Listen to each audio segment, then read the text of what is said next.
Puis Donald Trump et Joe Biden ne débattront pas à la télévision demain comme c'était initialement prévu. Le président américain a refusé de participer au débat virtuel proposé par la commission organisatrice.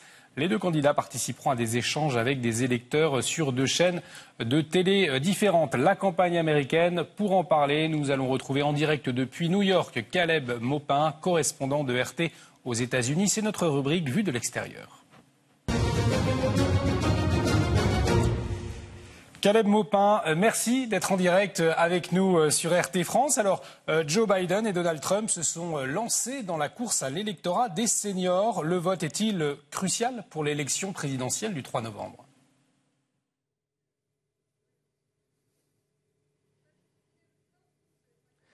Il est vrai que les seniors aux États-Unis ont plus tendance à voter que les autres démographies. Beaucoup soulignent qu'avec la COVID-19, beaucoup de seniors voteront sans doute par voie postale, ne se rendront peut-être pas aux urnes le 3 novembre car ils sont plus vulnérables et pourraient avoir peur de la contamination. Mais les personnes âgées sont essentielles. Certaines personnes ont prétendu que dans certaines régions, les personnes âgées ne semblent que faire du golf et voter. Il y a une portion électorale très importante du vote des seniors et il n'est pas étonnant que Joe Biden les courtise. Alors cette information également, des milices armées favorables à Donald Trump ont annoncé qu'elles se rendraient dans les bureaux de vote le 3 novembre prochain pour les sécuriser. Est-ce qu'on peut craindre des débordements, voire des affrontements avec les démocrates? Est-ce que c'est une question qui se pose?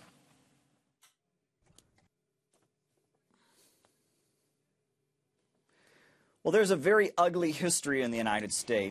une histoire très sombre aux États-Unis concernant l'intimidation des électeurs. Cela remonte à la ségrégation, aux lois dites de Jim Crow, où même si les Afro-Américains avaient le droit de voter, il y avait des techniques d'intimidation, de tri à l'enregistrement sur les listes électorales pour les en empêcher. Donc, beaucoup de personnes sont troublées par le fait que Donald Trump a demandé à ses soutiens de se rendre aux urnes lors du seul débat télévisé qui a eu lieu. Mais beaucoup d'avocats et d'organisations judiciaires affiliées avec le Parti démocrate sont résolus à faire en sorte que les électeurs démocrates puissent voter sans problème. Et dans beaucoup d'États comme la Floride, les démocrates ont essayé de mettre en place un accès plus large au vote pour les personnes, par exemple, qui ont été condamnées, qui d'habitude sont exclues des listes électorales. Il s'agit donc d'étendre la base électorale. Il y a un fossé ici.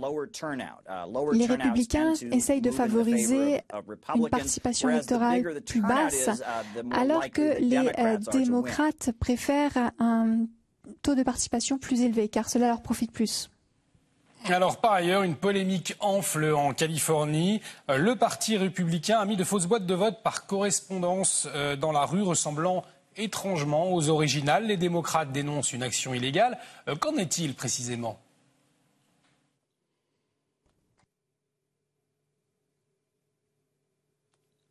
Cela ne fait aucun doute. Le vote en Californie ira en faveur de Joe Biden. Cet État est démocrate depuis plusieurs élections maintenant. S'il y a eu des abus du Parti républicain, je suis certain que les procureurs au niveau local vont gérer la situation dans l'État.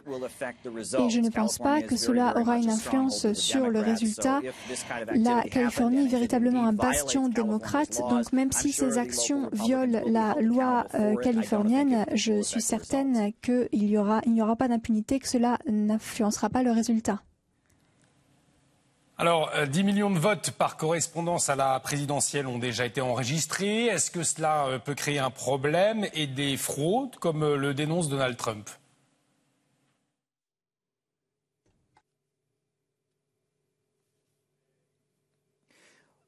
Les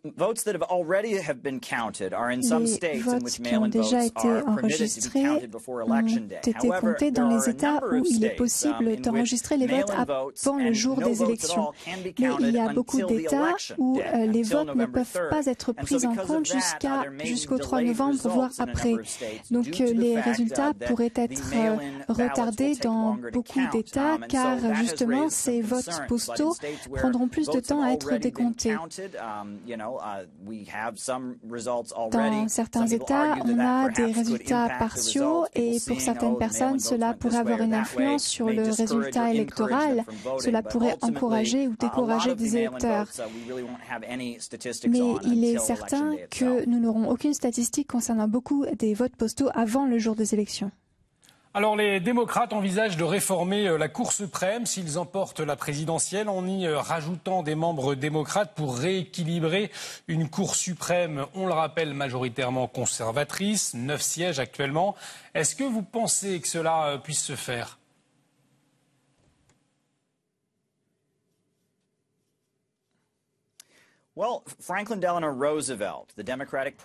Le président démocrate Roosevelt a essayé de faire cela. C'est ce qu'on appelle diluer le tribunal.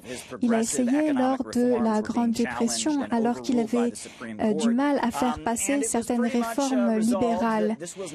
Et il a été décidé à l'époque que ce n'était pas constitutionnel et que c'était impossible. Si les démocrates ont l'intention, ils ne l'ont pas dénié de, effectivement, réformer la Cour, eh bien, cela pourrait rouvrir une question constitutionnelle aux États-Unis.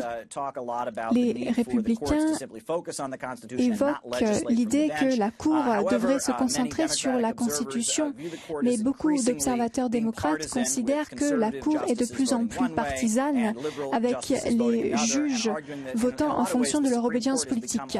La Cour suprême est presque devenue un autre corps législatif. Au lieu d'interpréter la Constitution, il semblerait que les juges votent de manière très partisane. Et c'est peut-être cela qui pourrait pousser les démocrates, comme ils le suggèrent, les pousser donc à réformer la Cour, si cela est possible. Merci beaucoup, Caleb Maupin, pour votre éclairage. Je rappelle que vous êtes correspondant de RT aux États-Unis.